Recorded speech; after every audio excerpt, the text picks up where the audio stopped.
All right, everyone attack together. Take that and suck! I'm a diva. After achieving some critical success with Muramasa last year, Ignition turns to the Wii once again with Arc-Rise Fantasia.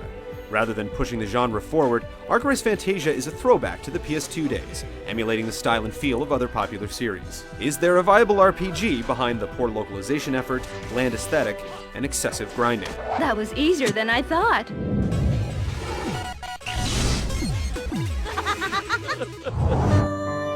What the? Arc-Rise Fantasia chronicles the adventures of Lark, a young legionnaire of the Meridian Empire, and his struggle to decide what path he wants to carve through life.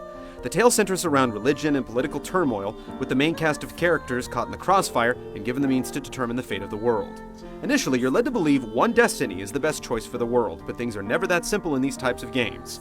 Lark's world is soon turned upside down, leaving him to find a way to reconcile with his former friends and decide what side he truly wishes to fight for before the world falls into ruin.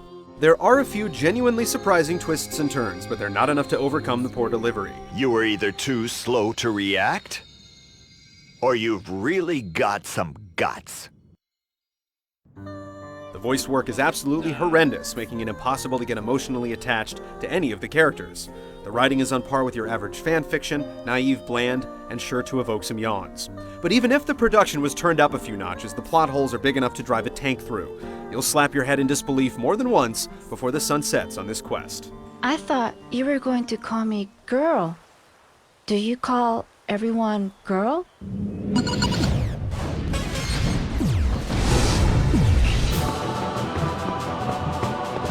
Arc-Rise Fantasia's structure is best compared to the more recent installments of the Tale series. In fact, it's almost a carbon copy.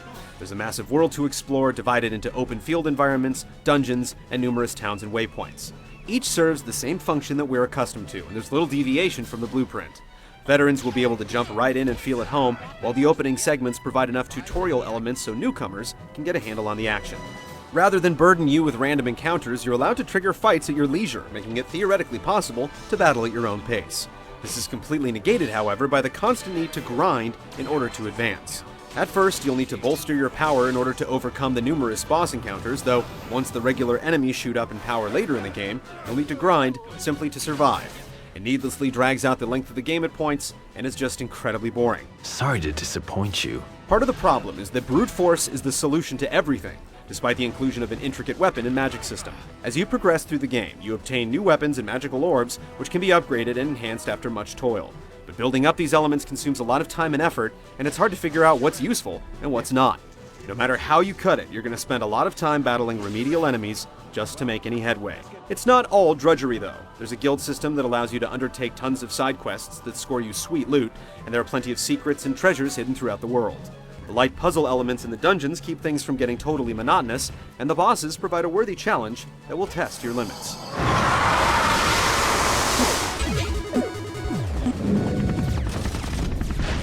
Light of deliverance, shine upon me! Though Arc-Rise Fantasia's battle system borrows heavily from some familiar sources, at least the designers were smart about what they pilfered. The experience is strictly turn-based, though you can reposition your characters during any given turn. You also have the option to play out fights manually or select from various preset battle plans, allowing the AI to handle the action. Typically, there are up to 3 characters in your party, though occasionally an extra guest will join in. Between all members of your party, you have a finite number of action points to use during any turn. Almost every action costs a set amount of points, and you're free to use them all up or save some for a successive turn. The one catch is that your AP meter is linked to your party count. If any members fall in battle, the meter will drop unless they're revived. This isn't too problematic because the ability point costs scale down to compensate, which gives you a decent chance at a comeback. Aside from your AP, you have an SP meter that builds during battle. If you bank enough, you can execute character-specific special attacks called Excels, and you eventually gain the ability to chain 3 of them together to trigger destructive unison attacks. Characters can also link up melee and magical attacks to deliver punishing combos, although there's a trade-off. Doing so puts you in close proximity to enemies, making you susceptible to area of effect attacks. There's also a system which lets Lark summon giant beasts to his aid. Gaining control of the first few happens as you play through the story, but securing later ones is dependent on your skill and performance.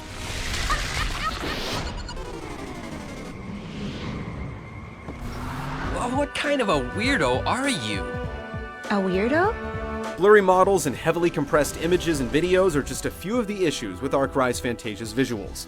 Character and enemy designs are blatant rip-offs, and the overall look can be summed up as generic. But it pales in comparison to the Woeful voice work, which is some of the worst we've ever heard in a video game. Are you stupid? You'd have to be to believe that. Granted, you can turn off the voices and opt for subtitles, but then part of the screen is cut off during cinematic sequences with an annoying black bar.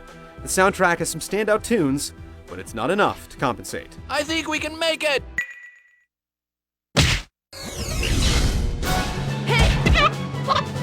There's certainly some ambition behind Ark Rise Fantasia, but the game doesn't come close to approaching its potential. The intricate combat mechanics and exciting battle system can't make up for the poor production values, not to mention the sheer amount of repetitive grinding the game demands. There are plenty of RPGs out there that do what it does better. What?